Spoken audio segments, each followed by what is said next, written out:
Jadi jangan layani kau cari makan puji. Jangan sengaja layani padahal mau cari makan ontong. Jangan sengaja layani padahal mau pamer diri, bilang beta baik hati, sonde. Salam jumpa lagi lewat mimbar UBBG Meet. Bapak, Mama, saudara-saudara yang Tuhan Yesus sayang. Kali ini kita akan merenungkan pembacaan kitab suci dari 1 Petrus pasal 4 ayat 7 sampai 11. Sebelum merenungkannya, marilah kita berdoa bersama-sama. Ya Bapa Surgawi, Engkau mengasihi kami dan memberi kepada kami karunia-karunia. Engkau memanggil kami untuk mengurusi karunia-karunia itu sebaiknya dalam hidup pribadi dan terutama dalam hidup pelayanan kami. Karena itu tolonglah kami melalui firman yang kami baca hari ini, supaya kami tahu bagaimana mengelola hidup kami sebagai pengurus karunia Allah, dan bagaimana menyelenggarakan pelayanan karunia bagi jemaat yang Tuhan percayakan kepada kami, dalam nama Tuhan Yesus. Amin. Bapak Mama semua, mari kotong dengar bacaan 1 Petrus pasal 4 ayat 7 sampai 11 pakai bahasa Kupang. Hari kiamat sudah deka datang. Andia kau bosong musti pikir panjang deng kalam. Kau bosong bisa sambayang deng bae. Yang penting, bosong musti hidup basayang terus satu deng satu. Te biar orang lain bikin salah bambanya, ma bosong masih bisa bakawan kalau bosong sayang sang dia. Buka tangan kau terima orang dari tanpa lain menumpang di bosong pung rumah. Ma inga, jang tarima deng mangomek. Tiap orang yang su tarima karunia dari Tuhan, musti pakai itu karunia kau layani dia pung saudara orang percaya dong. Piara deng pakai babai itu karunia, kau dia ada pungguna kasih sang Tuhan. Contoh ke, kalau dapat karunia ajar orang, nah inga, te bosong musti kasih tahu orang dong pakai Tuhan pun kata-kata sendiri. Kalau dapat karunia layani orang, nah layani pakai kuat yang Tuhan kasih. Deng begitu, semua orang dapat lia bosong tu Yesus Kristus pun orang. Tagal itu dong angkat tinggi-tinggi sang Tuhan Allah. Te dia tu hebat. Deng dia pun kuasa kau pegang parenta sonde tahu putus-putus. Betul begitu. Bapak, Mama, saudara-saudara yang Tuhan Yesus sayang. Kita bicara tentang ayat 10. Di sini Petrus omong tentang pengurus. Bahwa semua orang Kristen itu adalah pengurus. Di kotong hidup, kotong tahu bahwa pengurus itu artinya satu orang atau beberapa orang yang dipilih untuk urus satu kerja, urus satu organisasi, urus satu kumpulan orang. Dan Petrus bilang, yang kotong urus sebagai pengurus itu, barang itu Tuhan yang kasih kotong. Dan yang Tuhan kasih itu namanya kasih karunia. Padahal sejatinya kotong ini sonde ada hak. Sonde cocok untuk terima itu kasih karunia dari Tuhan Allah. Ada 3 alasan. 1, kotong ini suka melawang sang Tuhan Allah. Kotong hidup sonde toa dan dipemau. Karena itu yang kedua, kotong sonde memenuhi syarat. Karena sonde memenuhi syarat, maka yang ketiga, kotong sonde berhak untuk dapat itu Tuhan Allah pun kasih sayang. Tuhan Allah pun kasih karunia, Tuhan Allah pun anugerah, Tuhan Allah pun kemurahan. Nah biarpun potong begitu, sonde penuhi syarat karena macam-macam hal itu. Tapi Tuhan Allah tetap kasih itu pemberian. Dia tetap kasih itu anugerah. Dia tetap kasih itu hadiah. Tagal ia sayang sang kotong.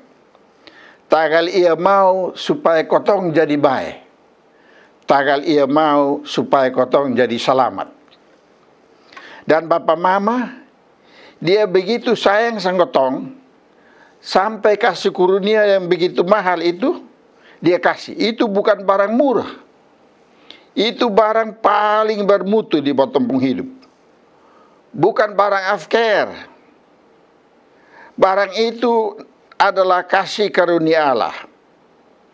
Dan kasih karunia Allah itu Tuhan Allah sonde kirim lewat surat. Atau lewat WA, atau telepon, sonde. Tuhan Allah juga sonde suruh pesuruh sembarang dari sorga kau datang antar kasih kotong. Sonde. Itu barang mahal.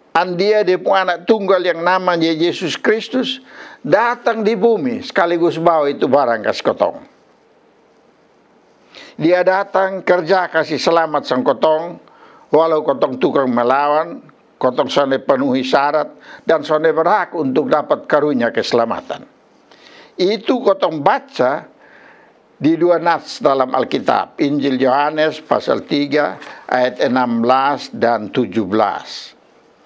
Karena begitu besar kasih Allah akan dunia ini, sehingga ia telah mengaruniakan anaknya yang tunggal, supaya setiap orang percaya kepadanya tidak binasa, melainkan beroleh hidup yang kekal.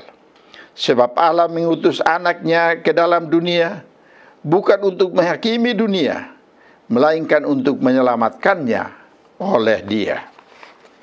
Saudara-saudara, itulah karunia yang besar itu ada dalam tangan Yesus, ada dalam diri Yesus, ada di hati Yesus, ada di pelayanan Yesus, ada di pemberitaan Yesus. Dia dan apa yang dia bawa itu satu adanya.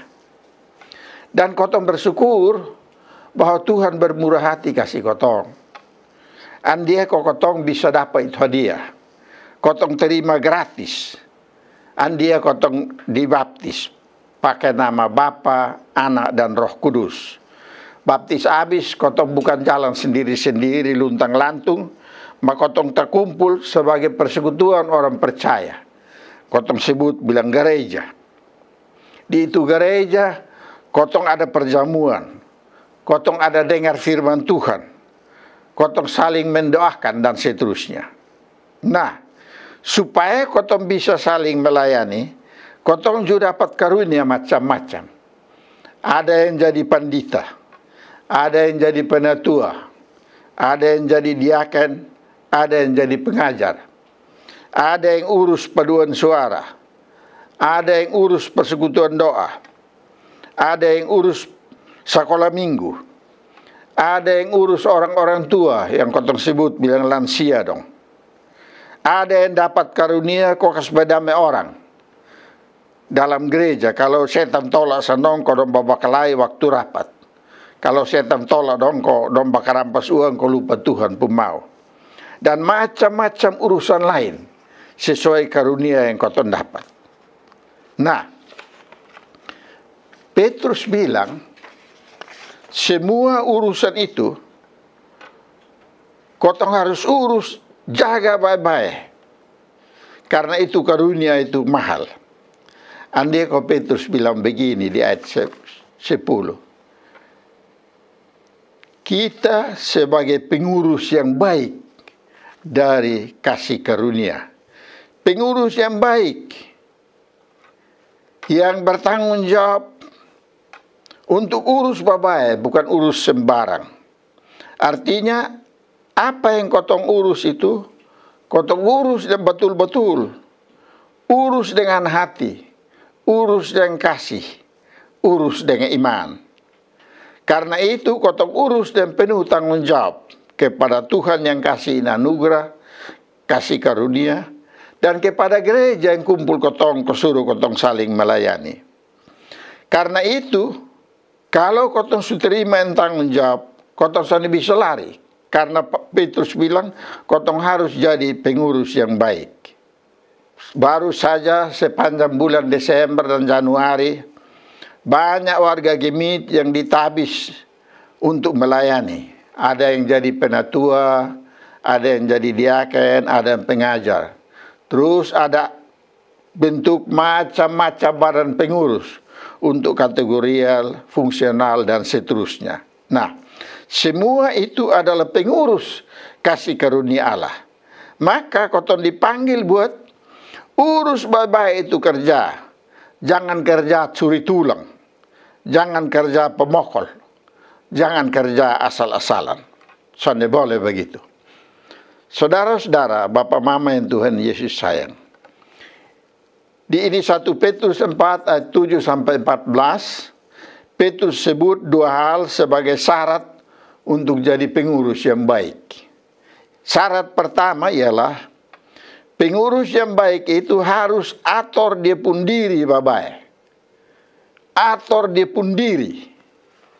Kau baca di ayat 7. Kuasailah dirimu, jadilah tenang, supaya kamu dapat berdoa. Ada 3 hal di situ. Pertama, kuasai diri. Kuasai diri artinya apa? Pelihara jiwa, pelihara pikiran. Kau jangan bikin kacau itu otak. Kuasai diri berarti bisa tahan diri kosong harba biru dengan pikiran. Jaga pikiran supaya pikiran tetap sehat. Karena kalau kau pun pikiran sehat, maka kau bisa lihat segala urusan dengan hati yang sehat juga. Lalu kau bisa melayani dengan sehat juga. Yang kedua, kuasai diri habis, jadilah tenang. Peliharalah ketenangan hati. Kalau kau pun hati tenang, maka kau pun hati bisa dukung kau pun pikiran kau jadi tenang. Orang yang urus kasih karunia yang Tuhan Allah kasih harus jaga hati, kau selalu tenang. Maka kalau kau pun hati ini sama kayak banjir, yang foya harba biru dikali kau bawa segala macam bikin rusak, kau pun pikiran sone tenang, kau sone bisa jadi pengurus kasih karunia Allah. Yang ketiga, peliharalah kehidupan doa. Jaga bapak, kau selalu punya waktu untuk berdoa. Jangan tiap hari jalan naik turun urus sana sini sampai lupa sembahyang. Karena dengan hati yang tenang, pikiran yang jernih, dan doa yang tekun, kotong menjadi pengurus yang baik. Jadi, pengurus kasih karunia yang Tuhan Allah kasih kotong itu, dia pun tugas urus diri bapak. Pelihara pikiran, pelihara hati kau tetap tenang, pelihara hidup doa. Karena kotong ini pengurus kasih karunia yang Tuhan Allah selamatkan, maka kotong sonde boleh pikir sembarang, sonde boleh kotong pun hati kacau balau, kotong pun tekun dalam doa, agar kotong pun hidup jadi contoh dan teladan iman bagi orang-orang yang kotong layani dalam kasih karunia Allah. Yang kedua, syarat yang kedua. Orang yang jadi pengurus kasih karunia Allah, selain atur dia pun diri babai, dia atur itu kerja babai juga. Di ayat 8 sampai 11, Petrus sebut 4 hal. 1. Kalau kotong urus kotong pun diri babai, kotong yang dapat tugas untuk melayani, khususnya melayani firman, itu kotong layani dengan sungguh-sungguh, dengan kasih. Sebab dengan kasih, kotong mampu ampuni dosa orang-orang yang kotong layani. Kasih membuat kotong bisa mengampuni dan pun dosa. Lalu tetap layani senang dengan sabar, dengan tulus hati. Bukan dengan paksa, bukan dengan marah-marah, bukan dengan mengomel-mengomel. Kedua, kalau kotong layani dengan kata-kata, misalnya dengan berkhotbah, mengajar, kasih nasihat orang, maka kotong dasarkan semua itu di firman Tuhan. Kotong sone pakai pokok kotong pun jago, kotong sone pakai kotong pun pintar sendiri, tapi kotong pakai firman Tuhan dengan minta kuasa Roh Kudus, itu menurut ayat yang 11. Jadi pengurus yang melayani itu harus tekun baca Alkitab, supaya dia tahu isi Alkitab sebagai firman Tuhan. Karena kotong pun jemaat dong juga baca Alkitab. Kadang-kadang dong tanya sang kotong hal-hal yang kotong soalnya pernah baca, kotong bingung sendiri. Maka kotong harus baca Alkitab, kuasai isinya, supaya dapat memberitakan firman Tuhan dengan baik. Supaya dengan begitu, kita menjadi pelayan yang baik. Yang ketiga, di ayat 11. Kalau kotong melayani diakonia, kalau kotong menolong orang, maka itu pelayanan diakonia harus bersumber dari kuasa Allah yang kasih itu tugas pelayanan.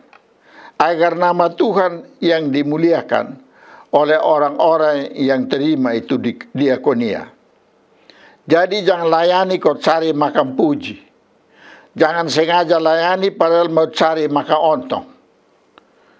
Jangan sengaja layani padahal mau pamer diri, bilang beta baik hati, sonde. Layanilah dengan kekuatan dari Tuhan dan layanilah untuk memuliakan Tuhan. Itu kalimat terakhir yang kau baca. Supaya Allah dimuliakan dalam segala sesuatu karena Yesus Kristus. Ialah yang punya kemuliaan dan kuasa sampai selama-lamanya. Amin. Yang terakhir, yang keempat. Jadikan rumah kita sebagai rumah yang terbuka. Agar orang biasa, orang kecil, orang yang capek karena berjalan, berani singgah. Atau mau singgah di kotong rumah. Mungkin dia minta minum air sedikit. Mungkin dia tanya jalan mau pi mana. Tapi orang Kristen adalah orang yang rumahnya terbuka untuk menolong orang yang singgah. Terutama orang-orang yang kasasar yang butuh pertolongan. Saudara-saudara, Tuhan Yesus adalah kepala gereja. Dia juga kepala gemit.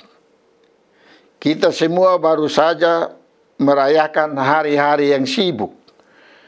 Pembekalan, meditasi, untuk penabisan presbiter di seluruh gemit. Untuk perhadapan majelis klasis di seluruh gemit. Untuk perhadapan dan serah terima majelis sinode. Semuanya buat periode pelayanan 2024 sampai 2027. Kita berdoa supaya firman Tuhan ini menolong mereka semua menjadi pengurus kasih karunia Allah yang baik. Supaya dengan pelayanan mereka kasih karunia Allah itu memberi kuasa kepada semua yang dilayani. Agar akhirnya nama Tuhan yang dipuji. Amin. Mari kita berdoa. Tuhan Yesus, beri roh-Mu bekerja di hati kami.